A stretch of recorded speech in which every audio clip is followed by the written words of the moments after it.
Story name Something Lives in My Walls, Episode 2. I am the same man from Episode 1. I still live alone, in the same house. Same walls.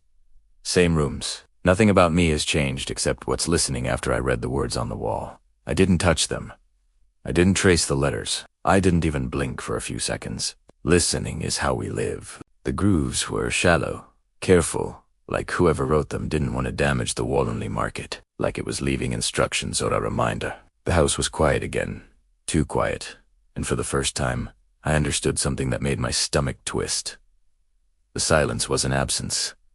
It was restraint. That day passed strangely. Sunlight filled the house, and everything looked normal enough to trick me. The walls didn't move. They didn't breathe. They didn't make a sound, but they felt different, heavier. When I walked down the hallway, my footsteps sounded dull, as if the house was absorbing them instead of echoing them back. I kept catching myself listening without meaning to, holding my breath, waiting for something that never came. I told myself I needed proof, real proof. Not feelings. Not fear. I needed to know whether the house only reacted to me, or if it would respond no matter who was there. So that afternoon, I invited someone over. Just one person, a coworker I barely knew. Casual, normal, the kind of person who wouldn't notice small things, or at least wouldn't say anything if they did. When he arrived, the house behaved. No warmth in the walls, no pressure, no vibration. We sat in the living room talking about work, about nothing, and for a while, I almost believed I had imagined everything. Almost. Until he paused mid-sentence and asked, "Do you hear that?" My heart dropped. I asked what he meant.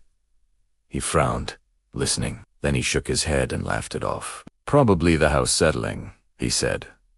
But the thing was, I hadn't heard anything, and whatever lives in my walls had never made noise when someone else was around. After I left, the house changed instantly. The air felt tighter.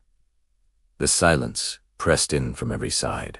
I stood in the middle of the living room and whispered, "You don't like visitors."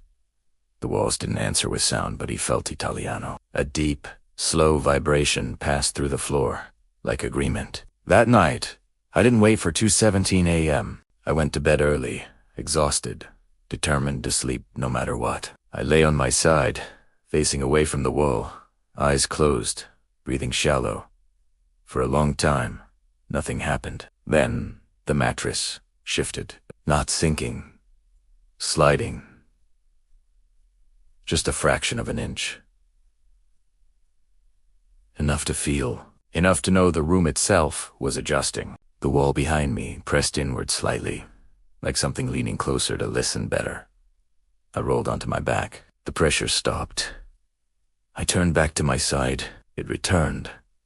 Slow. Patient. Testing. That's when I realized something terrifying.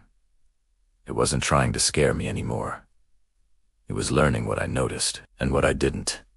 Over the next few days, the house became responsive. Responsive. If I stood still too long, the walls would hum softly, almost below hearing.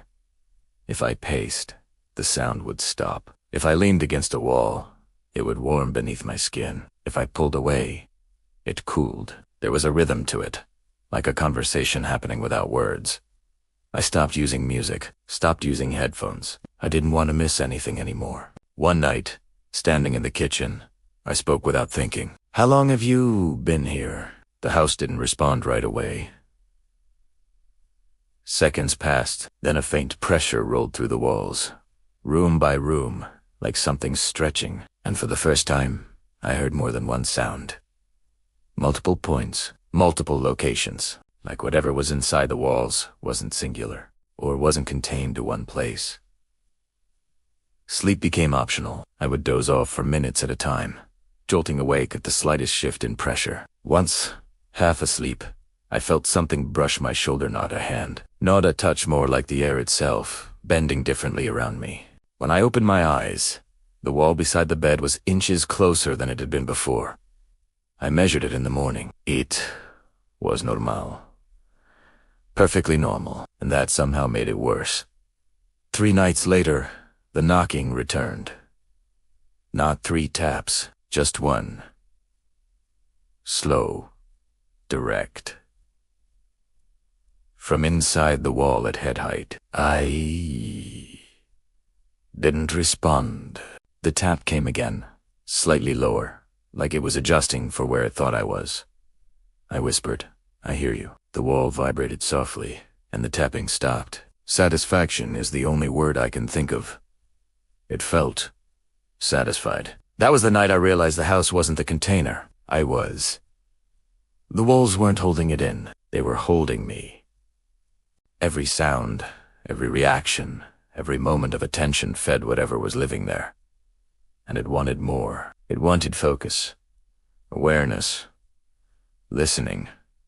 The next morning I woke up with dust on my pillow. Fine, white dust, like drywall powder. I followed the trail to the hallway. One wall bulged outward, slightly barely noticeable unless you were looking for it. When I pressed my palm against it, it pressed back, harder this time. Not playful, not careful.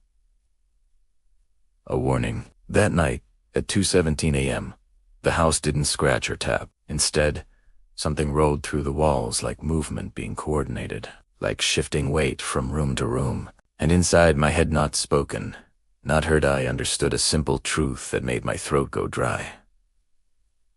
It wasn't tea trying to come out. It was making space.